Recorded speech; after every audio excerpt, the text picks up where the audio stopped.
এতদিন ধরে পূজার ব্লগ শেষ করে কিন্তু চলে এসেছি নর্মাল লাইফ স্টাইলে। তো আজকে থাকছে অন্যরকম একটা ব্লগ, মানে আমরা ঘুরতে গিয়েছিলাম সেটাই তোমাদের সাথে শেয়ার করতে চলে এসেছি এই ব্লগে।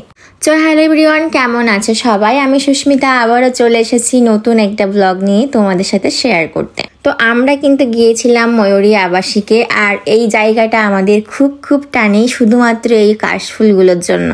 তো আমরা এমন সময় গেছিলাম যে বৃষ্টি হব মানে বৃষ্টি যদি হয়েও পড়ে ওখানে কিন্তু দাঁড়ানোর কোথাও জায়গা নেই।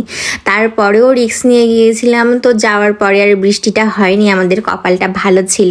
মানে এত বেশি মেঘলা ছিল যে এরকম অবস্থায় সচরাচর কেউ বেরোবে না এরকম আকাশের অবস্থা দেখে, কিন্তু আমরা বেরিয়েছিলাম। তো ওখান থেকে ঘোরাঘুরির পর আমরা কিন্তু বের হচ্ছিলাম। বের হওয়ার পথে এই যে গেটের কাছে এখানে কিন্তু একটু খাবার দাবার খেয়ে নিলাম। তো এখানে ফার্স্টে এসে আমি কিন্তু খেয়েছিলাম আমার পছন্দের এক গ্লাস লেবু জল, যেটা কিনা ঘোরাঘুরির সব ক্লান্তি দূর করে আমার এক চমকেই। তো লেবু জলটা খেয়ে পরানটা ঠান্ডা করে এবার অন্য কিছু খাওয়া যাক। তো সবার পছন্দের কি খাবো, এবার এখান থেকে খেয়েছিলাম হচ্ছে ফুচকা, আর আমরা খেতে চেয়েছিলাম ঝালমুড়ি। তো ঝালমুড়ি পছন্দ হয়নি, তো ওখান থেকে আর খাওয়া হলো না।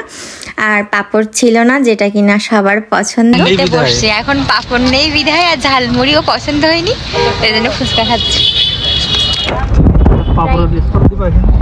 তো এই ছিল আমাদের আজকের ছোট্ট একটা ঘোরাঘুরির ভিডিও। এখান থেকে খাওয়া দাওয়ার পর আমরা কিন্তু বাসায় চলে গিয়েছিলাম। তোমাদের দাদার অন্য একটা কাজ ছিল, তো ওখান থেকেও চলে গেছিল আমাকে বাসায় দিয়ে, এর জন্য আর ঘোরাঘুরি হয়নি। আজকে অল্প একটু ঘোরাঘুরির অল্প একটু ভিডিও। ফুচকা খাওয়ার জন্য রেডি হয়ে বসে আছি, এই যে ফুচকা তৈরি হচ্ছে, বলে আমরা খাবো এখন। আজকের আমাদের ছোট্ট একটা ব্লগ কেমন লাগলো অবশ্যই কিন্তু কমেন্টে জানিও। আর যারা যারা আমার ভিডিও দেখো তারা একটা করে লাইক কমেন্ট করে যেও। আর যদি ভালো লাগে আমার ভিডিওগুলো অবশ্যই একটা ফলো আর একটা সাবস্ক্রাইব, যারা ইউটিউব থেকে দেখছো করে যেও।